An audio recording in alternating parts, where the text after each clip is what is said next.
या इसी को हम लोग रुधिर कहते हैं या हम लोग ब्लड कहते हैं अपने अपने शब्दों में। परिसंचरण का मतलब होता है दौड़ना। हमारे शरीर में जो ये संचरित हो रहा है एक स्थान से दूसरे स्थान तक, क्या संचरित हो रहा है? रक्त। इसको कह दिया गया क्या है? रक्त परिसंचरण। क्लियर है? ध्यान दीजिएगा, 1622 तक हम लोगों को ये नहीं पता था कि हमारे शरीर में रक्त दौड़ता। ध्यान दीजिएगा, 1922 तक हम लोगों को ये नहीं पता था कि हमारे शरीर में रक्त दौड़ता भी है, संचरित भी होता है या सर्कुलेट होता है। हम लोग केवल इतना सा जानते थे कि जैसे शरीर में हमारे इसके चमड़े के अंदर में रक्त भरा हुआ है, कहीं भी चोट लग जाती है, कट पड़ जाता है तो वहां से रक्त बहना शुरू हो जाता है, इतना सा हम लोग जानते हैं। ठीक वैसे जैसे पॉलीथीन में कोई पानी भरा हो या इसी को हम लोग रुधिर कहते हैं या हम लोग ब्लड कहते हैं अपने अपने शब्दों में। परिसंचरण का मतलब होता है दौड़ना। हमारे शरीर में जो ये संचरित हो रहा है एक स्थान से दूसरे स्थान तक, क्या संचरित हो रहा है? रक्त। इसको कह दिया गया क्या है? रक्त परिसंचरण। क्लियर है? ध्यान दीजिएगा, 1622 तक हम लोगों को ये नहीं पता था कि हमारे शरीर में रक्त दौड़ता। ध्यान दीजिएगा, 1922 तक हम लोगों को ये नहीं पता था कि हमारे शरीर में रक्त दौड़ता भी है, संचरित भी होता है या सर्कुलेट होता है। हम लोग केवल इतना सा जानते थे कि जैसे शरीर में हमारे इसके चमड़े के अंदर में रक्त भरा हुआ है, कहीं भी चोट लग जाती है, कट पड़ जाता है तो वहां से रक्त बहना शुरू हो जाता है, इतना सा हम लोग जानते हैं। ठीक वैसे जैसे पॉलीथीन में कोई पानी भरा हो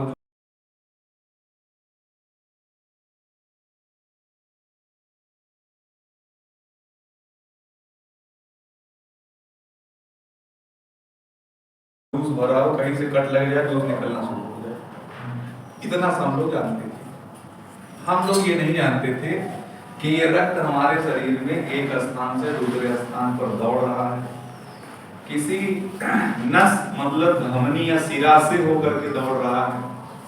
ठीक है, हम लोग ये नहीं पता, केवल इतना सा हम लोग जानते थे।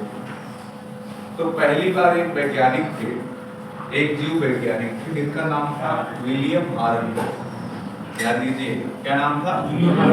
विलियम हार्वे नामक वैज्ञानिक ने बताया कि हमारे शरीर में रक्त पॉलीथीन के तरीके नहीं भरा हुआ है, ये आपका पतले पतले पाइप के रास्ते से होकर के एक स्थान से दूसरे स्थान पर दौड़ रहा है। इसी को उन्होंने बताया क्या है? रक्त परिसंचरण।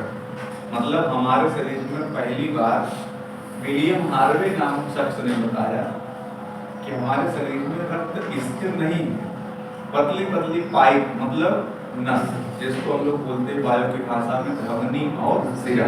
धमनी क्या है? एक पतली सी पाइप, सिरा क्या है? पतली सी पाइप। तो पहली बार इन्होंने बताया हम लोगों के समक्ष कि हमारे शरीर में रक्त या खून या रुधिर पतली पतली पाइप के रास्ते से होकर के शरीर की सभी अंगों तक संचरित होता है। तब हम लोग समझ पाए कि अच्छा ठीक है, ये इसकी प्रक्रिया इस प्रकार से, और नहीं तो हम लोग नहीं जानते थे कि है। क्लियर? अब आगे इन्होंने रक्त को और आगे जो है परिभाषित करते हुए इन्होंने कहा कि ये जो रक्त है ये हमारे शरीर में पतली पतली पाइपों से होकर के प्रवाहित होता रहता है। उन्हीं में से कुछ पाइप को धमनी कहते हैं और कुछ पाइप को सिरा कहते हैं। ध्यान दीजिएगा, इन्होंने क्या बताया?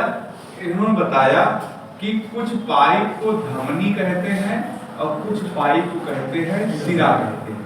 ध्यान दीजिएगा, क्या बताया इन्होंने? कुछ पाइप को धमनी कहते हैं, कुछ पाइप को सिरा कहते हैं। फिर इन्होंने आगे बताया कि ये जो धमनी है, जिस पाइप का नाम हम लोग ले रहे हैं कि शरीर में कुछ पाइप है पतली पतली, वो क्या है? धमनी। और कुछ पाइप में सिरा है। इन्होंने बताया कि ये जो धमनी वाली पाइप है इसमें शुद्ध रक्त प्रवाहित होता है। कौन सा रक्त प्रवाहित होता है? इसमें शुद्ध रक्त प्रवाहित होता है। ठीक है, और सिराओं में अशुद्ध रक्त प्रवाहित होता है। एक एक शब्दों पर आप ध्यान दीजिएगा, इसमें शुद्ध रक्त प्रवाहित होता है, इसमें अशुद्ध रक्त प्रवाहित होता है। फिर लोगों के दिमाग में आया कि शुद्ध रक्त का मतलब क्या होता है, अशुद्ध रक्त का मतलब क्या होता है, शुद्ध रक्त का मतलब क्या है। तो उन्होंने बताया कि शुद्ध रक्त का मतलब होता है जिस रक्त में ऑक्सीजन घुला होता है उसको हम लोग कहते हैं शुद्ध रक्त है, और जिस रक्त में घुला होता है कार्बन डाइऑक्साइड उसको हम लोग कहते हैं अशुद्ध रक्त। तो क्या ये तीनों पॉइंट समझ में आ रहा है कि हमारे शरीर में ढेर सारी पाइप है, कुछ पाइप को धमनी कहते हैं, कुछ पाइप को सिरा कहते हैं। धमनियों में शुद्ध रक्त प्रवाहित होता है और सिराओं में अशुद्ध रक्त प्रवाहित होता है। ठीक है, धमनी में ब्लड ऑक्सीजन घुला होता है इसीलिए उसको हम लोग कहते हैं शुद्ध रक्त है, और सिराओं में बहने वाले रक्त में कार्बन डाइऑक्साइड घुला होता है इसीलिए हम लोग कहते हैं अशुद्ध रक्त। ठीक है, जब किसी रक्त में हमारे शरीर में जब कार्बन डाइऑक्साइड घुल जाता है तो वह रक्त गाढ़ा नीला रंग लेने लगता है। कौन सा रंग? गाढ़ा नीला। कभी कभी आप देखते होंगे हाथ में यहाँ पर, कभी माथे पर, कभी कहीं ऐसे जगह पर हल्का नीले रंग का बैगनी टाइप की नस दिखाई पड़ती हाथ में या यहाँ पर कहीं पर। ठीक है, तो वो बैगनी क्यों हो गई? क्योंकि उस रक्त में क्या घुला हुआ है? Carbon dioxide. और जो एकदम स्किनी कलर में ही दिख रहा है वो क्या है? उसमें शुद्ध रक्त बह रहा है। क्लियर है वो क्या है? इतनी बात समझ में आई। आगे इन्होंने बताया, विलियम हार्वे ने इन्होंने बताया कि ये जो आपका धमनी में शुद्ध रक्त बह रहा है, सिराओं में अशुद्ध रक्त बह रहा है, इन्होंने बताया पूरे संरचना कार्यविधि को समझाते हुए, सचित्र वर्णन दिखाते हुए इन्होंने दिखाया कि एक अपवाद स्वरूप एक पाइप है, अपवाद स्वरूप एक पाइप है जिसका नाम है पल्मोनरी धमनी, और अपवाद स्वरूप एक पाइप है जिसका नाम है पल्मोनरी सिरा, जिसमें इसका विपरीत होता है। क्लियर है? अपवाद स्वरूप एक्सेप्शन है, शरीर में जितनी भी पाइप है उनमें केवल एक पाइप। ठीक है, जिसको हम लोग कहते हैं क्या है? जिसको हम लोग कहते हैं भैया पल्मोनरी धमनी। ध्यान दीजिए, कौन सी धमनी भैया? पल्मोनरी धमनी। और एक है भैया जिसको हम लोग कहते हैं पल्मोनरी सिरा। ठीक है, पल्मोनरी सिरा। पल्मोनरी सिरा में आपका शुद्ध रक्त रहता है, अपवाद स्वरूप है, अपवाद। देखो सभी सिराओं में क्या है? अशुद्ध रक्त, लेकिन पल्मोनरी सिरा में शुद्ध रक्त। सभी धमनियों में शुद्ध रक्त, पल्मोनरी धमनी में अशुद्ध रक्त। ये अपवाद स्वरूप दो पाइप है। ठीक है, अशुद्ध रक्त। क्लियर है? शायद ये बात आप इतनी समझ पाए होंगे। ये बेसिक स्ट्रक्चर है जिसके बारे में विलियम हार्वे ने बताया। इतनी बात याद रहेगी। पेपर में धमनियों के बारे में नहीं पूछेगा, पेपर में खाली इतना सा पूछता है पल्मोनरी धमनी में प्रवाहित होता है, तो हम लोग गलती से दिमाग नहीं चलता है कि सभी धमनियों शुद्ध रक्त, तो उसमें भी ठीक कर दिए शुद्ध। गलती से अपवाद क्या है? एक पाइप पल्मोनरी धमनी जिसमें क्या है? अशुद्ध रक्त। अच्छा, नाम लोग नहीं की है पल्मोनरी, पल्मोनरी केवल सिरा लिखा है, दिमाग देना धमनी लिखा। ठीक है, अपवाद स्वरूप है। अब पता नहीं क्या इन लोगों के दिमाग में आया ही था, अरे सीधे सीधे लिख देते पल्मोनरी सिरा, ऐसा लिख देते है कि नहीं? तो अब लेकिन पता नहीं क्या आया। अगर ये लोग आए ना मुझसे लिखे तो क्या हम लोग याद करते है कि नहीं? चलिए ठीक है, इतनी बात समझ में आ रहा है। अब ध्यान दीजिएगा, ये जितनी भी पाइप हैं, जितने भी शरीर में हमारे पाइप हैं, सिराएं हैं, धमनियां हैं, इन सभी में प्रवाहित हो रहा है क्या? रक्त। ये रक्त जो प्रवाहित हो रहा है तो कहीं ना कहीं से रक्त आ भी तो रहा होगा, उसको फ्लो दिया जा रहा होगा, तभी तो जा रहा होगा आगे। खेत में पाइप, पड़ने वाली पाइप भैया फैला तो उसमें पानी आने लगेगा बिना मोटर के, इंजन के, तो कहीं ना कहीं मोटर इंजन तो होगा ही। वही मोटर इंजन क्या है? मोटर इंजन क्या है? जहां से इन सारे जो है पाइपों में रक्त। क्लियर है? अब ध्यान दीजिएगा, ये जो रक्त जा रहा है, विलियम हार्वे ने कहा कि हमारे शरीर में ये जो हृदय है, मानव हृदय, ये केवल पंप करता है, क्या करता है? पंप करता है और कुछ काम नहीं करता। ठीक है, क्या करता है? खाली ये पंप करता है।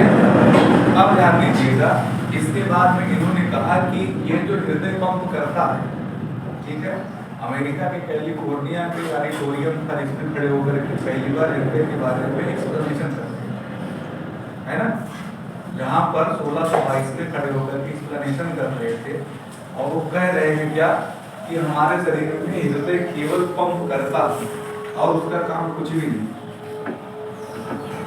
और ये जो रक्त है इसके बारे में उन्होंने बताया कि रक्त है क्या, है ना, रक्त है क्या, खून है। और वही सारा चीज हमारे यहाँ पेपर में भी आयोग पूछता रहता है भैया खून क्या, पूछ लेता है रुधिर क्या, ठीक है। तो अगर यही मैं ही पूछ लूं भैया रुधिर क्या है तो आप क्या जवाब देंगे? ठीक है, क्या? लाल कड़ी, लाल रंग का लाल रुधिर कणिका। अरे रक्त में यार श्वेत भी रहता है, प्लेटलेट्स भी रहता है, खाली लाल होता है, सही नहीं भाई? तीनों गुलाब उसमें तीनों कणिकाएं हैं, क्यों खाली लाल? ध्यान दीजिएगा, जब हमारे यहाँ पूछता है विलियम हार्वे ने कहा कि रक्त क्या है, तो उन्होंने कहा कि रक्त जो है एक तरल संयोजी ऊतक है। क्या बताया उन्होंने? बताया लिक्विड कनेक्टिव टिश्यूज, तरल संयोजी ऊतक। तो आप भी वही बताओगे पेपर में कि भैया रुधिर क्या है, या पेपर लेता है रुधिर है डैश करके 4 ऑप्शन लिखा हुआ, तो आप कहोगे तरल संयोजी ऊतक।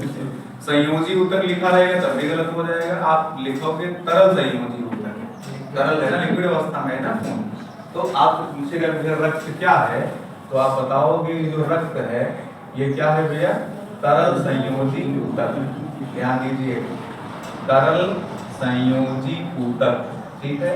अब कोई आपसे पूछ ले भैया ऊतक क्या होता है, टिश्यू क्या होता है, हो गया छोटी छोटी कोशिकाओं के समूह को टिश्यू है, ऊतक है।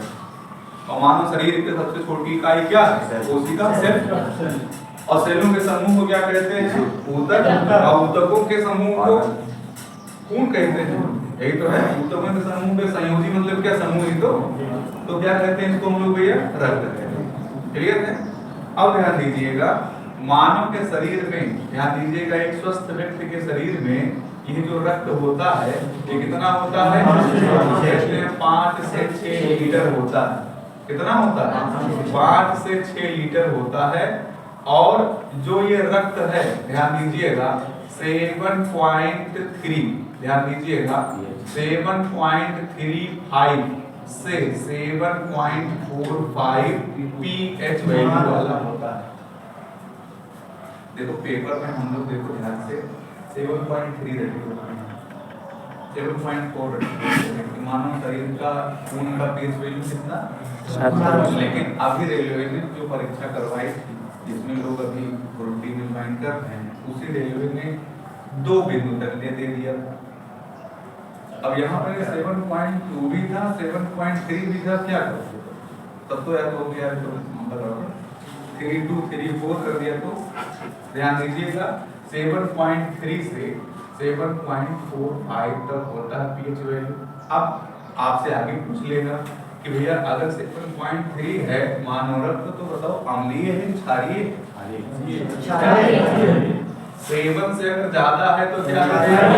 बात कहोगे भैया क्षारीय। सेवन से कम है तो सेवन है तो क्लियर है? सेवन से ज्यादा क्षारीय, सेवन से कम अम्लीय, सेवन है तो मानव का रक्त कैसा है? अब पूरा अगर आपको बोलना पड़े मानव का रक्त है तो आप कहोगे एक क्षारीय तरल संयोजी ऊतक है। क्या है? क्षारीय तरल संयोजी ऊतक। क्लियर है बात? आगे ध्यान दीजिएगा, फिर आगे इन्होंने बताया कि मानव का जो रक्त है वो 2 भागों से मिलकर के बना है। ये जो तरल संयोजी ऊतक है कितने भागों से? 2 भागों से मिलकर के बना होता है। एक भाग को हम लोग कहते हैं प्लाज्मा। ध्यान सुनो, पहले से आपके दिमाग में बहुत सारी चीजें हैं, बहुत सारा चीज अच्छी बात है, लेकिन थोड़ी देर के लिए उस सबको निकाल के आराम से एक बार बहुत प्यार से बैठ के देखो। एक भाग है जिसको हम लोग कहते हैं प्लाज्मा, और दूसरा है जिसको हम लोग कहते हैं ब्लड सेल, जिसको हम लोग कहते हैं रक्त कोशिका। ठीक है? दो भागों से मिलकर के बना हुआ है, जिसको हम लोग कहते हैं तरल संयोजी ऊतक। एक भाग जिसको हम लोग कहते हैं प्लाज्मा, दूसरा भाग जिसको हम लोग कहते हैं रक्त कोशिका। क्लियर है?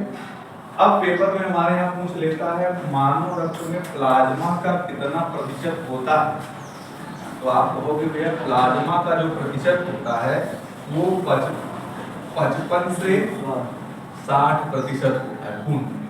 ठीक है, कितना होता है? 55 से 60% होता है। ठीक है, और रक्त कोशिका कितना होता है? 45 से 40%। ये ऐसा क्यों लिखा गया? क्योंकि ये ऐसा क्वेश्चन में आएगा।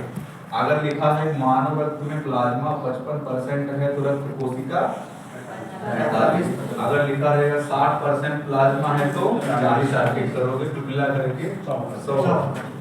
क्लियर है? तो ये है आपका जिसको हम लोग कहते हैं प्लाज्मा, और ये है आपका जिसको हम लोग कहते हैं रक्त कोशिका। क्लियर है? अब ध्यान दीजिएगा, आगे फिर बताया गया कि रक्त कोशिका के भी 3 भाग होते हैं। ध्यान दीजिए, रक्त कोशिका के कितने भाग होते हैं भैया? रक्त कोशिका के 3 भाग होते हैं। एक भाग को हम लोग कहते हैं लाल रुधिर कणिका। क्या कहते हैं भैया? एक को हम लोग कहते हैं लाल रुधिर कणिका, दूसरे को हम लोग कहते हैं श्वेत रुधिर कणिका, और तीसरे को हम लोग कहते हैं प्लेटलेट्स। ठीक है, क्या कहते हैं भैया? प्लेटलेट्स कहते हैं। ठीक है, आरबीसी, डब्ल्यूबीसी और प्लेटलेट्स, ये हमको तो याद है ही, हमको इसके साथ साथ इसका हिंदी नाम याद रहना चाहिए। ठीक है, क्योंकि पेपर में हमारे यहाँ प्लेटलेट्स पूछता तो बड़े अच्छे से हम लोग लगाते हैं, लेकिन पेपर में हमारे यहाँ में पूछता रक्त बिंबान, वहीं हम लोग हो जाते हैं। हम लोग कहते हैं भैया हम लोग क्या बहुत बढ़िया याद किए हैं, वायुयान का संचालक किस परत में? संताप। कोनो ऑप्शन नहीं, वहाँ लिखा है ट्रोपोस्फीयर, वहाँ लिखा है आयनोस्फीयर, वहाँ लिखा है आपका जो है आपका थर्मोस्फीयर। अब क्या रखो, कैसे रखो? हम तो इसको पढ़े नहीं थे।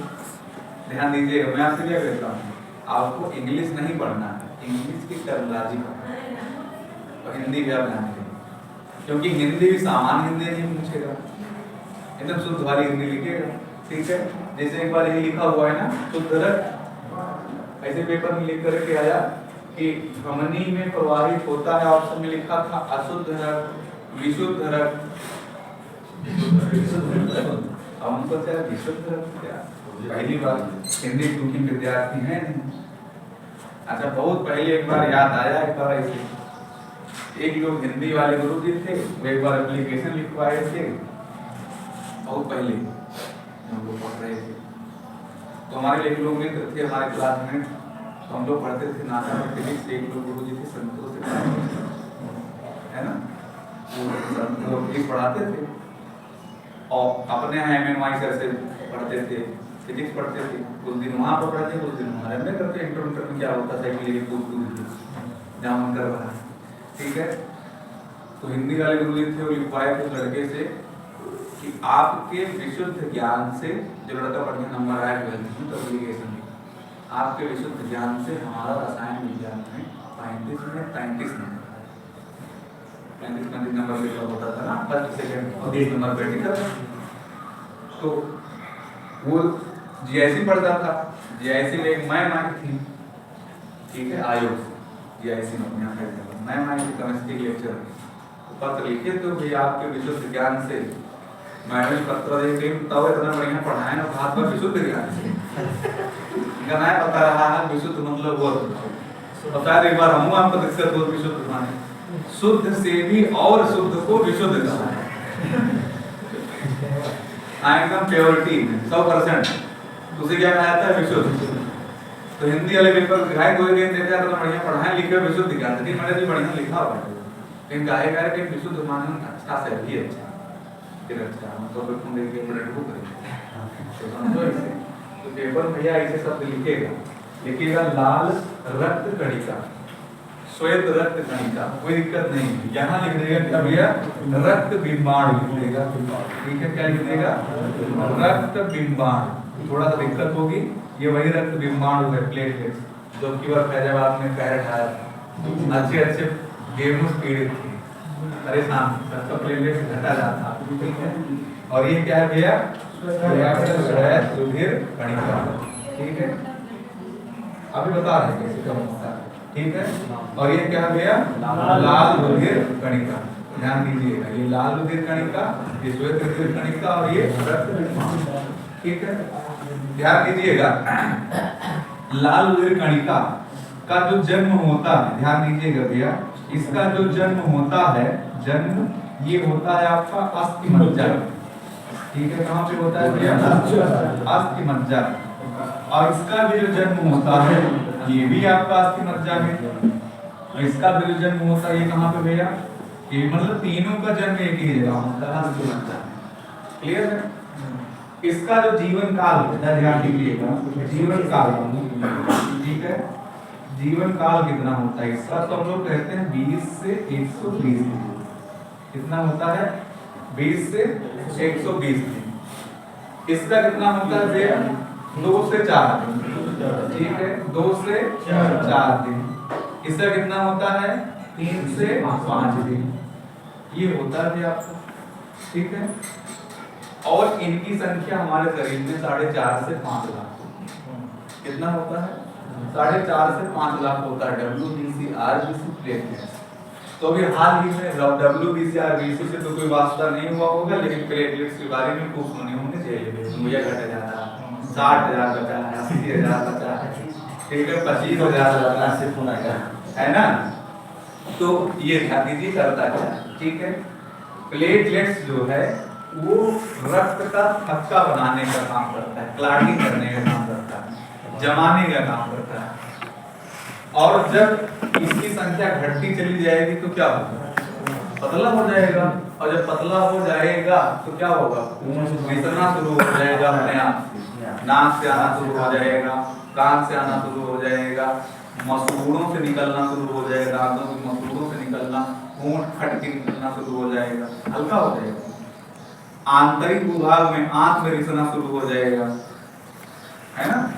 तो ये सब डेंगू में होता है। अच्छा, डेंगू होता है इसे, डेंगू होता है एक मच्छर होता है जिसको लोग कहते हैं एडीज, एडीज मच्छर, एनाफिलिस से मलेरिया, एडीज से डेंगू। अब वो मच्छर काट लिया अगर किसी को, एडीज मच्छर, मच्छर काटने से कुछ नहीं होगा, लेकिन मच्छरों मच्छर एडीज मच्छर, ठीक है। वो वाला जब काटा, ध्यान दीजिएगा, वो वाला जब काटा तो क्या होगा, हम जहां पर बाइट किया तो उसके बाइट करने से, उसके काटने से उसके लार में माध्यम से प्रवेश कर जाता है हमारे शरीर में वायरस, और उस वायरस का नाम है आर्गो वायरस। और वो वायरस हमारे शरीर में पहुंच करके किसी प्लेटलेट्स के पार्ट को खाना शुरू कर देता है, ठीक है। और धीरे धीरे वो जितना प्रभावशाली होगा उतना ही खाएगा, भाई जैसे धीरे धीरे बड़ा ज्यादा खाएंगे वैसे ज्यादा प्रभावशाली होगा, ज्यादा खाएगा। 4.5 लाख 5 लाख होना चाहिए, वो खाते हुए कितना कर देगा, 0, रुकेगा थोड़ी ना, वो 0 करके ही मानेगा, है ना। तो प्लेटलेट्स और आर्गो वायरस में एक ऐसा संबंध है, जब ये घटता है तो 1.5-2 घंटे में शून्य नहीं हो सकता है, और जब बढ़ता है 1.5-2 घंटे में 1 लाख 1.5 लाख हो जाएगा। मतलब इसकी गति जितने स्पीड से बढ़ती है उतने स्पीड से घटती है। इसीलिए बहुत आप सुने होंगे ऐसे भैया वो डेंगू से फलाने व्यक्ति मर गए, तो आप सोचोगे कि यार डेंगू से कैसे मर जाते हैं, क्या उनके पास पैसा नहीं था। आप जैसे सुने रहे होंगे बहुत दिन पहले मुन्ना सिंह चौहान की मृत्यु हो गई डेंगू से, तमाम प्रकार के अभिनेता अभिनेत्री की मृत्यु हो गया उनकी बार डेंगू से। तो क्या उनके पास पैसा नहीं था, पैसा था लेकिन उनके पास मौका नहीं। जब घटा तो घट, आधे घंटे 1 घंटे में घट गया, और जब बढ़ा तो बढ़ जाता है। जैसे डेंगू के व्यक्ति को बहुत लंबी दवा नहीं चलती, हफ्ता 10 दिन बस उधर ठीक हो जाता है, ठीक है। ध्यान दीजिएगा, ये है आपका जिसके बारे में लोग बात करते हैं, ठीक है। तो अब यहाँ पे ध्यान दीजिएगा, सबके बारे में थोड़ा देखना है। आरबीसी, डब्ल्यूबीसी और प्लेटलेट्स ये किसके अंग है, किसके भाग में, रक्त कोशिका, और इधर लिखा हुआ प्लाज्मा, ठीक है। तो ध्यान दीजिएगा, जैसे मान लीजिए कि 1 बूंद रक्त है, ध्यान दीजिए क्या है भैया, मान लीजिए 1 बूंद रक्त है, खून है, इसी 1 बूंद खून में 55 से 60% प्लाज्मा होगा। ऐसे एक बूंद रक्त में क्या होगा, 45 से 40% रक्त कोशिका होगा। ठीक है।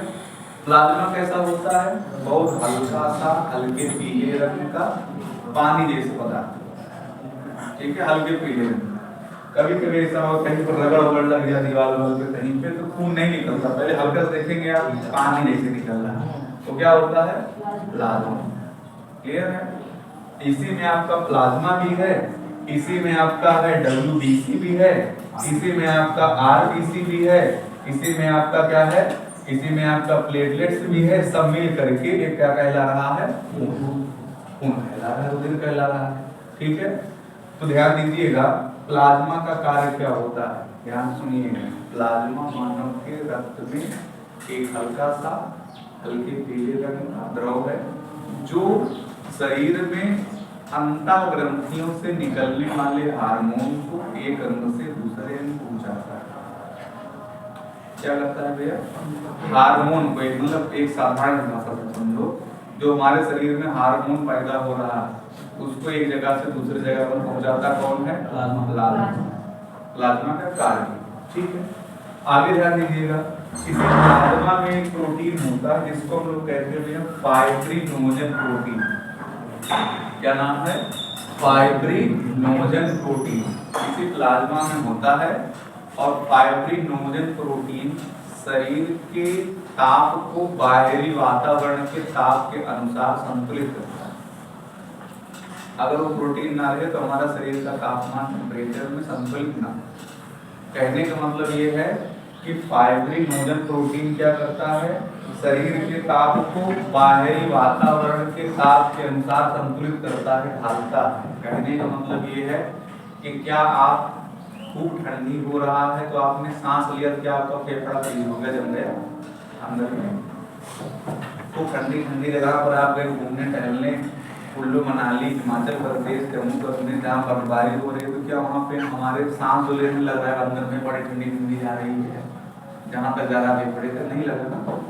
और खूब गर्मी हो रही है तो क्या लग रहा है आपको अंदर में गर्म, लू चलता है क्या आपको लगता है अंदर में भी गर्म गर्म जा रहा है, नहीं लगता ना। तो उसको मेंटेन कौन करता है, फाइब्रिनोजन प्रोटीन। क्लियर है, वो कहाँ होता है, प्लाज्मा। क्लियर है। और ये आप देख रहे हैं रक्त कोशिका। रक्त कोशिका में कितने भाग हो गया, 3 भाग। कहने मतलब रक्त कोशिका 3 कणों से मिलकर के बना।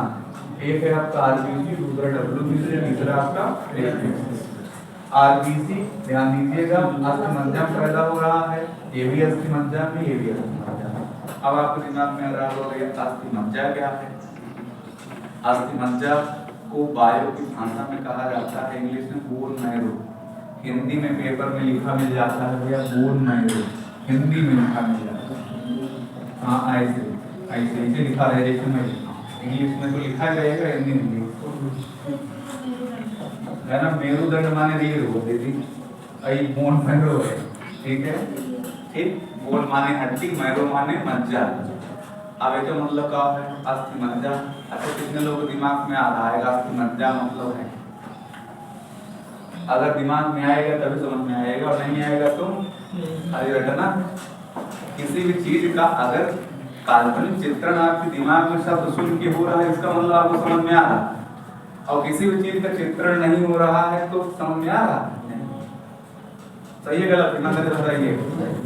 जैसे आप अभी कोचिंग आ रहे हो और आपकी आंखों के सामने कोई घटना घटी हो, किसी का एक्सीडेंट हुआ, आजीवन आप उसको नहीं भूल सकते क्योंकि चित्र दिमाग में आ गया, सामने एक्सीडेंट हुआ। और कोई देर फिर नाका बाद एक्सीडेंट हो गया तो रोज चक्रों का एक्सीडेंट निकला रहता है, तो दिमाग में होता है, पढ़े भूल गए है कि नहीं, लेकिन वो घटना याद। ऐसे ही ध्यान दीजिएगा, अगर कोई भी चीज अगर किसी भी सब्जेक्ट का अगर आप पढ़ रहे हो, टेक्निकल पढ़ रहे हो, मैथ पढ़ रहे हो, हिंदी पढ़ रहे हो, जीएस पढ़ रहे हो, इंग्लिश पढ़ रहे हो, बायो पढ़ रहे हो, केमिस्ट्री, कुछ भी, अगर जो शब्द बोला जा रहा है उसका चित्र हमारे दिमाग में हो रहा है तब तो ठीक है, नहीं तो अन्यथा हम लोग खाली रह कर रहे हैं, समझ नहीं पा। कहने मतलब जैसे हमने कहा भैया पंखा, तो आपके दिमाग में आ गया पंखा। हमने कहा साइकिल, तो आपके दिमाग में आ गया साइकिल, क्योंकि साइकिल के बारे में आपने चित्र देखा, आया नहीं आया। हमने कहा साइकिल का ब्रेक, अब आया दिमाग में, आया नहीं आया। हमने कहा साइकिल का हैंडल, तभी दिमाग में आया। साइकिल की तीर दिमाग में आया, आया नहीं आया। हमने कहा परमाणु घड़ी, दिमाग में आया? अब परमाणु घड़ी के बारे में हम चाहे घंटा के लेक्चर दें, कुछ समझ में आएगा? आएगा कल रटे रहेगी, दिमाग में चित्र नहीं आएगा। तो वैसे बोर्ड में हमने लिखा मज्जा, ये समझ में नहीं आया। ये समझ में आ रहा है आरबीसी, हाँ कण है, लेकिन ये नहीं समझ में आ रहा ये है मज्जा। ध्यान दो, अस्थिमज्जा है। अस्थिमज्जा मतलब हड्डियां शरीर में सभी होती हैं खोखली, हड्डी को काटोगे तो उसके बीच में भी लाल लाल तरल पदार्थ बना होता है, उसी को कहा जाता है अस्थिमज्जा। अब समझ में अस्थिमज्जा है क्या? हड्डी को काटोगे तो उसमें क्या रहता है, बीच में गाढ़ा गाढ़ा पेस्ट होता है, उसे क्या कहते हैं हम लोग भैया? अस्थिमज्जा। काट न लेना भैया, नहीं तो भी देखो तो पेपर निकले थे एक लोग मैहर में गए, ब्लेड से अपन गर्दन में काट लिए, कहेंगे मैहर भगवान उनका अर्पण करें, ठीक है? ब्लेड से काट लेना चाहिए, ब्लेड से गटे काट ले, मतलब पुजारी उजारी बैठे रहे, जा ना पाएंगे ब्लेड लेके। अब यार कोई ब्लेड लेकर के आएगा, जान पाओगे जेब में रख के तो नहीं है। और राम मंदिर तरीके तो बना नहीं ना, ना मशीन लागो टूं सब कर दो, सिक्का बेल्ट सब लोहा निकाल लो, महंगा मतलब छोटा सा इसकी अपेक्षा, ठीक है? और गए भैया 4 दिन पहले ब्लेड लेके अपन गटे गए, कहेंगे मैया भगवानी अर्पण उमर स्टार्ट पुजारी उजारी फूले तो बला जत्ती लत्ती अर्पण हो चुका है। चमकी की जो हड्डी है ये शरीर में, इसको कहते हैं स्फेनाइड। इस हड्डी में ध्यान दीजिएगा, इस हड्डी में 4 तरफ से रास्ता होता है, 1 2 3 4, मतलब बगल से भी सुराख होता है, ऊपर से भी नीचे से, समझ में आया? यहीं से पूरे मस्तिष्क का सिस्टम जुड़ा होता है यही हड्डी से, ठीक है? शुरू में जब बच्चा पैदा होता है तो हड्डी बहुत कमजोर होती है, देखो बच्चों को मुड़िया ऐसे पकड़ना पड़ता है, ऐसे ऐसे होता है, सही है गलत? फिर ये क्या है, 4 तरफ से इसमें रास्ता होता है। अगर एक को तरफ से रास्ता खुलेगा तो जब हवा सांस लिया तो नीचे न जाइए, निकलिए बही जब वेट लेके चीर दिन तो हवा कहाँ निकलती है, बही रही, यहीं बही रही, कहानी खत्म, ठीक? अब ये 4 रास्ता है, जो फांसी लगाओ यहाँ लटक के, यहाँ लटक गए भाई। हमारे कॉलोनी में एक बार भैया हॉस्टल घुमाए, रहमत अली हॉस्टल, 19 यादव वो लगा ली फांसी, वो यहाँ लगाई ना, उनसे मैडम वहाँ लगाई हट रात 10 बजे अपना आधार गिरी ये 7 बजे लगाई, मैं 10 बजे लगे, ठीक? तो ये सब काम ना करो, अकेले मानदारी बात बैठो हाइट हुआ खाली रहना में लगे मरी ना, जब देखी ना अपने बेटों के बॉडी 22 साल के रहा भैया को पैदा है हमारे यहाँ तो सो वो मरी वो दो वो 1 महीने के बाद ही, ठीक है? तो इसको काम ना करें, तो ध्यान दो। अस्थिमज्जा समझ आओ भैया, क्या अस्थिमज्जा? ध्यान दो, अस्थिमज्जा जीवन का कितना भैया? अब ध्यान दो भैया, मृत्यु ध्यान दीजिएगा भाई, जिया है तो मरा है, कहीं न कहीं मरे जाएगा भी, तो मृत्यु कहाँ पे होता है इसका भैया? प्लीहा। प्लीहा को कहा जाता है भैया स्प्लीन, क्या कहते हैं भैया? स्प्लीन। इसी को क्या कहते हैं? तिल्ली, हल्के में ना लिखो, तिल्ली प्लीहा या स्प्लीन सब एक ही नाम, ठीक है? मलेरिया में कौन सा अंग प्रभावित होता है? तिल्ली, कहा जाता है तिल्ली प्रभावित हो रहा है। तिल्ली मतलब प्लीहा या स्प्लीन लीवर के बगल में छोटा सा अंग, ठीक है? और इसका मृत्यु कहाँ पर होता है भैया? ध्यान दीजिएगा, इसका मृत्यु खून में ही हो जाता है, इसका मृत्यु कहाँ पर होता है? खून में ही हो जाता है, क्लियर है? लेकिन इसका मृत्यु कहाँ होता है? क्लियर है? अब ध्यान दीजिएगा, यहीं पर जो रेलवे ने बार बार प्रश्न पूछा है कि जब बच्चा माँ के गर्भ में पल रहा होता है तब आरबीसी का निर्माण कहाँ होता है? तब आप कहोगे लीवर में, समझ में आया? जब बच्चा माँ के गर्भ में होता है तो कहाँ होता है आरबीसी का निर्माण? लीवर से होता है, ठीक है? और जब बच्चा पैदा हो गया, इस धरती पे आ गया बोझ कम करने के लिए, कर्जा जो लग रहा है, जब पैदा हो रहा जो बच्चा उसके सिर पे दबा रहा है, ध्यान दीजिएगा, तब कहाँ से होता है? क्लियर है? क्योंकि ध्यान दीजिएगा, माँ के गर्भ में हड्डियों का विकास होता है, लेकिन सही विकास क्या होता है? जब पैदा होता है, ठीक है? धीरे ये है जिसके बारे में लोग पढ़ते हैं, ठीक है? लाल उदित कणिका के बारे में सुनो ध्यान से, मोबाइल बाद में निकालना तो खींचना, अभी सुनो, खाली सुनो। हमने क्या कहा क्लास में पहले? कहानी सुनो, ठीक है, सुने रहा हो तो अच्छे से दिमाग में आए। कितनी बात समझ में आया? ऐसे क्वेश्चन जब कहूँगे क्वेश्चन क्या पूछता है उसको ध्यान सुनो। पहाड़ों पर चढ़ते समय आरबीसी की मात्रा में होता है तो कहूँगे वृद्धि होती है। Railway question. सोते समय आरबीसी की मात्रा में कमी। जब हम लोग गहरी नींद में सोते हैं तो आरबीसी की मात्रा घटती है 8 से 10%। और जब हम लोग पहाड़ों पर चढ़ते हैं, पहाड़ों मतलब ऊंचाई पर, जैसे जैसे हम लोग जाएंगे वैसे क्या होगा, आरबीसी की मात्रा 30 से 35% बढ़ जाएगी। कहने मतलब 4.5-5 लाख से 30 लाख और हो गए 8 लाख हुई, समझो बात, ठीक है।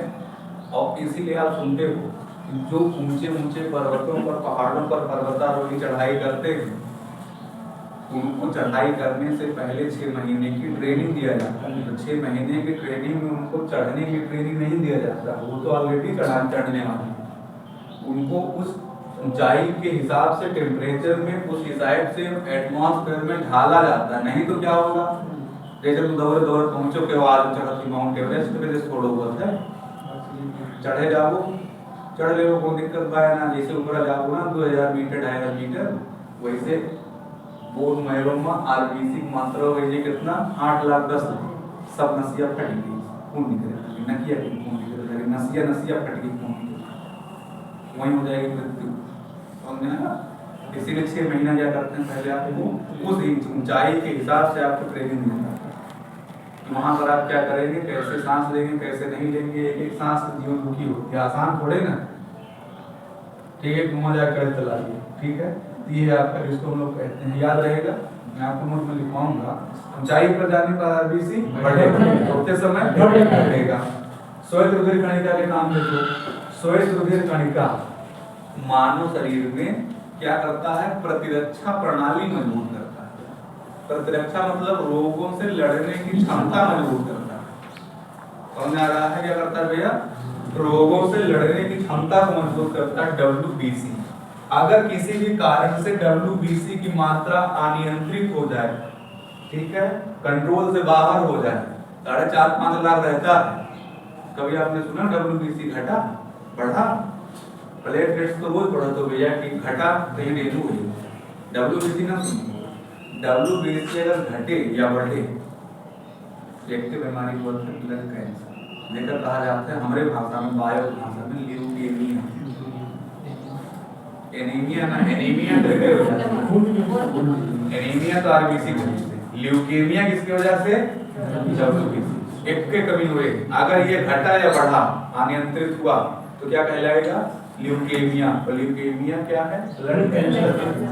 ब्लड कैंसर से सामान्य भाषा है, डॉक्टर कहीं भी है तो एक पिताजी कोई होगा ल्यूकेमिया दवाई का और कहीं ब्लड कैंसर, समझो ना। तो ये अनियंत्रित ना हो।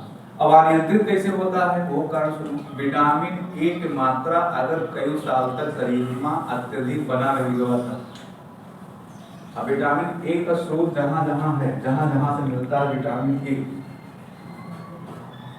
अगर उसका लगातार बहुत प्रचुर मात्रा में सेवन कर रहे हो, लगातार, जैसे बोल देते हैं हर तीसरे दिन जाते मुर्गा खाए, मछली, उनके पेटवा दूध दही ना मुर्गे मछली खाए चला जाते, तो हर तीसरे दिन तुम मछली खाते हो, मछली का है एकदम प्रचुर मात्रा में क्या, विटामिन ए। तो हमारी रूटीन साल 1.5 साल बना बैठे। तो कोई भी शरीर में, हमारे शरीर में जितनी तत्व की आवश्यकता है उतना ही चाहिए, उसको से ज्यादा दोगे तब भी बीमारी, कम होगा तब भी बीमारी, ज्यादा हो गया मतलब विटामिन ए, फिर क्या होगा, ल्यूकेमिया। समझ आया? अब वो किसी भी कारण से हो सकता है, विटामिन ए की मात्रा अधिक किसी भी कारण से होता है, जरूरी नहीं मुर्गे मछली खाते। विटामिन ए जहां जहां मिलती है वहां वहां, ठीक है। तो याद कीजिएगा क्या है, WBC रोगों से लड़ने की क्षमता प्रदान करता है। कहने का मतलब ये है कि हर एक व्यक्ति के शरीर में प्रतिरक्षा प्रणाली, जिसको आप कहते हो, कोरोना में खूब सुने होंगे, इम्यूनिटी कमजोर हुई। कोरोना में कुछ शब्द पैदा हुआ, जैसे पैदा पहले तो कहना जाने सब, जैसे कोरोना जाने ऑनलाइन पढ़ाई कोरोना जाने इम्यूनिटी पावर, कहीं हमारी इम्यूनिटी बहुत स्ट्रांग है, हमारे कोरोना ना, इम्यूनिटी स्ट्रांग मतलब प्रतिरक्षा प्रणाली बहुत मजबूत है, ठीक, ये है WBC। अब देखो इसका सामान्यता जीवन में क्या इसका लक्षण है, जैसे किसी किसी बहुत कमजोर होता है, किसी किसी बहुत मजबूत होता है, जिसका जिसका कमजोर होता है उनका 2 ही दिन, आज सुबह 6 बजे मंगवाया थे, कल 9 बजे उनसे किसी दिन जुकाम कहीं भैया बहुत सुखा है गाँव जाते थे, कहीं भैया बहुत सुखा है एकदम गाँव में, ठीक है। अब उन्हें कहा ये जुकाम, ठीक, क्यों बगल बैठे उनके जुकाम के बाद बनों पे जुकाम, समझ रहे हो ना। ये कहा भैया WBC उनके शरीर में क्या है, कमजोर। WBC कमजोर बताओ, वो देखा बढ़िया नहीं, ये भी खा के मजबूत, मुर्गा मछली खा तो दिया होगा, खाओ मजबूत, ठीक है। ये कहा भैया WBC रोगों से लड़ने की क्षमता, क्लियर है। कोई भी किसी प्रकार का रोग होगा उससे लड़ेगा। जैसे किसी व्यक्ति को टीबी हुआ है, किसी व्यक्ति को जुकाम हुआ है, कोई भी आपके बगल बैठा है, टीबी है, तो उसके जो सांस ले रहा है, सांस में उसके ट्यूबरकुलोसिस रहने वाले वही रहे हैं।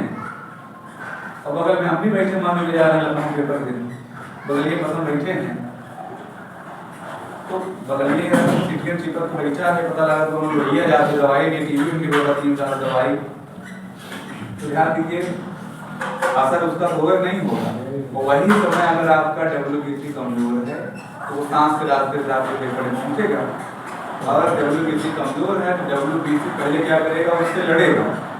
लेकिन चूंकि हमारे शरीर में WBC कमजोर है तो WBC के जो अणु हैं, ककड़ हैं, ये हार जाएंगे और वो हो जाएगा प्रभावी हो जाएगा। कोई फेफड़े में फिर रोकना घर बनाते ये जाना था ना, जब प्रभावी हुआ थे तो 4 बारी फैला प्रकृति के नियम, चाहे से प्रभावी है आज तक फैला। रावण देखा तो रावण देखो जब भगवान शिव पाएंगे तो फैली, समझे तो नहीं। प्रकृति के नियम है, जब आदमी पावरफुल हो तो फैला। आज इतना प्यार से बेटे बतियात तो आज लोगों को हो जाए तो 2 महीनों में 67,000 गिरे, हम फिर अगले 2 दिन मैसेज है your account has been created 67,000, तो अगले दिन कहीं हुआ ऐसा मारिए 9 इंची पिलर लगाओ, थर्मा लगाओ, फोन करो, आप पैसा भेजा एक मिनट मार के पहले ना पर के नियम है यार, मैं को बड़ी बात नहीं। आज सिलेंडर से चलते हो, काल आओ के लिए नहीं, समझो ना आप देखा समझो, एक ही प्रकृति के नियम है।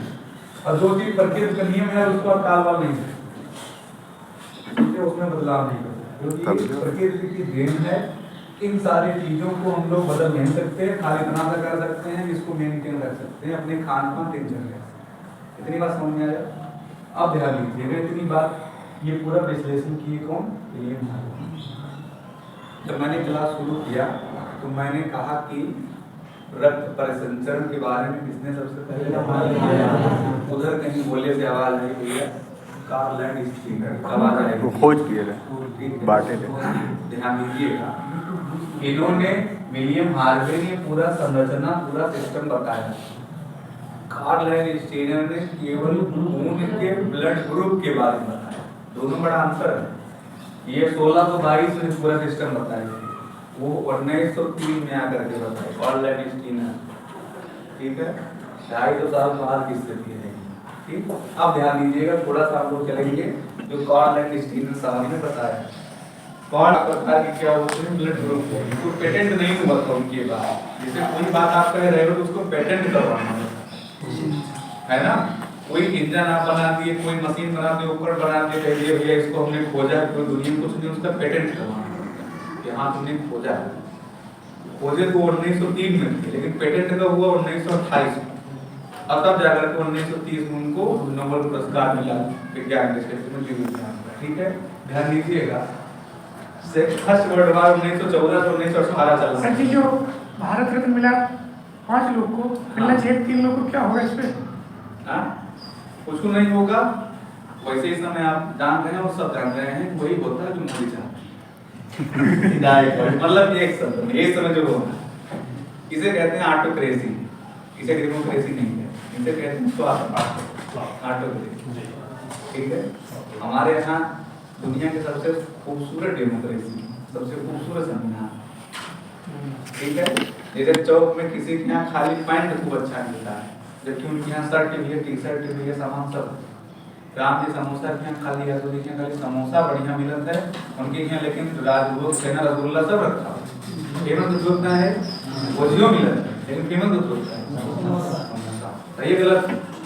वैसे ही हैदराबाद में दुकानें बहुत सारी हैं, मूलचंद यहाँ खाली के दबिए मिलता अच्छी अच्छी, सही है गलत? तो हम लोगों ने क्या किया था अपना संविधान बनाते समय, जहाँ से जो चीज अच्छी नहीं लगी थी उसको रखा था। राम जी समोसा वाले के समोसा लिए था, सब सामान ना लिया, मधुर वाले के लड्डू लिया, जो चीज अच्छा लगा सबसे अच्छा था उसको हम लोगों ने लिया। तो जब सबसे अच्छा चीज रख लिया अपने में, सबसे अच्छा वो नहीं जाएगा। तो दुनिया सबसे अच्छा, सबसे खूबसूरत, सबसे अच्छा स्वतंत्रता वाला संविधान है। लेकिन ये संविधान ऐसा संविधान है, ये संविधान लोग जैसे रहेंगे वैसे कार्य करेंगे। जिसके हाथ में संविधान की बागडोर रहेगी वैसे संविधान काम करेगा। संविधान की बागडोर जब नेहरू के हाथ में थी तो समाजवादी विचारधारा की थी, उनके हिसाब से काम किया।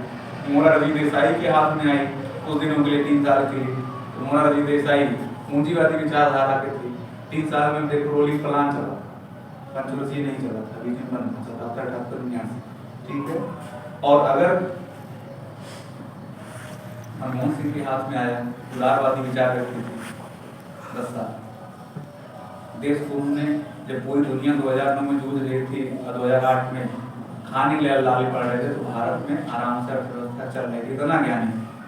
फिर 14 वाले में फिर पूंजीपति विचारधारा के हाथ में आया, तो पूंजीपति विचारधारा के हाथ में आया तो संविधान पूंजीपति के तरीके ही काम करता दिखाई।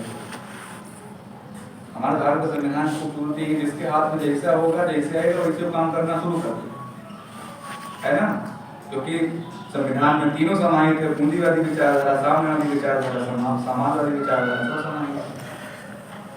और मोदी जी सारे शक्तियों का छीन कर चुके हैं, गाली खा रहे हैं लोगों के, लेकिन मशीन है ये भी हो जाता है। पूर्वाग्रह को समझ लो, आज भी दिमाग में पहले से कीर्तन होने था कि रोज बात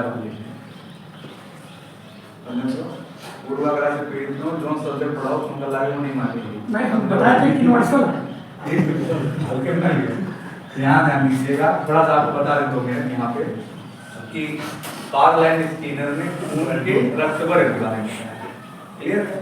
फिर बाद मैंने कहा एक शब्द क्या, 1914 से 1918 में फर्स्ट वर्ल्ड वॉर चला।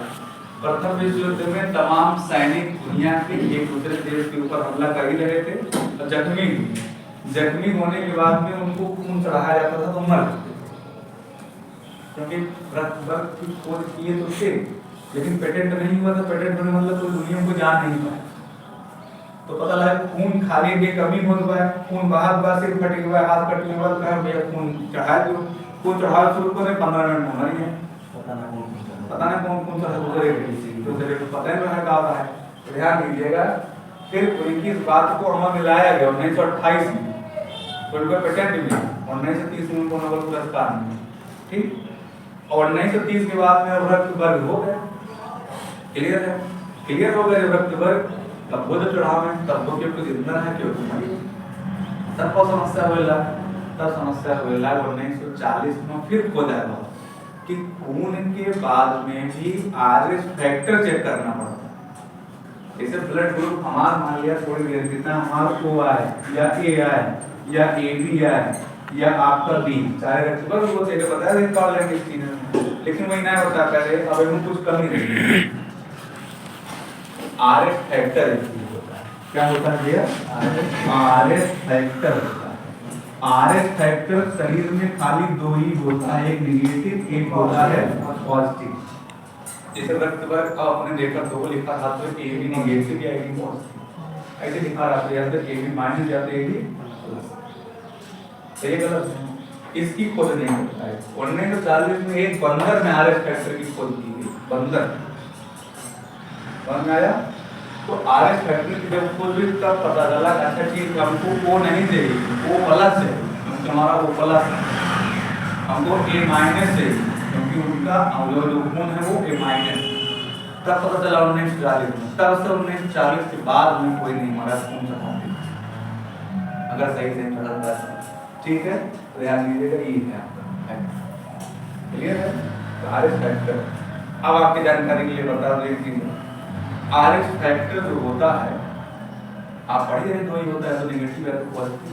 पूरे विश्व में 97% लोगों का आरएच फैक्टर प्लस है, पूरे विश्व में 8 करोड़ की जनसंख्या है 8 अरब की पूरे विश्व में, सब में क्या है 97% आरएस प्लस, 3% क्या है आरएस माइनस। अब प्लस माइनस से दिक्कत क्या होगी पूरे देश के समझिए। एक दिक्कत यहाँ होगा अगर साधारण समस्या होगी वो लेने देने में। उसके बाद में एक समस्या है, जैसे पता चला शादी विवाह कर रहे हैं तो हम लोग खाली जाते हैं एक कप लड़की लेके आई चाय लेके वही देख लियो वही क्लियर हो गई है ना अंकित बता सही है गलत है। अब विदेशों में क्या होता है पूरा आपको देना पड़ेगा ब्यौरा रिज्यूम अपने यहाँ भी चल रहा था अपने यहाँ ऑनलाइन चल रहा है ठीक है हाँ तो यहाँ पे ध्यान दीजिए कोई भी ब्लड ग्रुप चेक करता है नहीं चेक किया। अब ध्यान दीजिए जो मैं बताना चाह रहा हूँ पता चला कि जो वर्ग है प्लस है वधु का माइनस या वधु का प्लस है इनका माइनस, दुर्भाग्य रहा 3% वाला दुर्भाग्य रहा। तो अब क्या होगा अगर किसी पिता का RH प्लस है या माइनस है मतलब दोनों अपोजिट है माता, तो उनसे होने वाला पहला जो बच्चा होगा वो नॉर्मल पैदा होगा। लेकिन उसके बाद में जब वो दूसरी बार प्रोग्रामिंग करेंगे बच्चे के लिए संतान के लिए तो वो संतान का गर्भपात हो जाएगा 3 महीने 4 महीने 5 महीने पे वो एक्सपायर हो जाएगा गर्भ में। और ये प्रक्रिया जितनी बार वो प्रोग्रामिंग करेंगे उतनी बार होगी, केवल एक बार पैदा होगा। इस बीमारी को कहा जाता है, इस घटना को आरिथ्रोब्लास्टोसिस, क्या कहते हैं इसको आरिथ्रोब्लास्टोसिस कहते हैं। 1998 में पता चला और हमने किया तो अभी का हुआ था एक ही पैदा भी हुआ। तो अब जो हम कहूँगा थोड़ा बहुत कोई मेरे डावे जाए शुरू करेगा बाहर निकले शुरू करेगा थोड़ा 2 साल 1.5 साल बीता तो कहिए क्यों ना तो चलेगी घास ला बरसीन ला गाँव में खेत करूँगा मुँह नहीं गया सही है गलत अभी हाथ में है।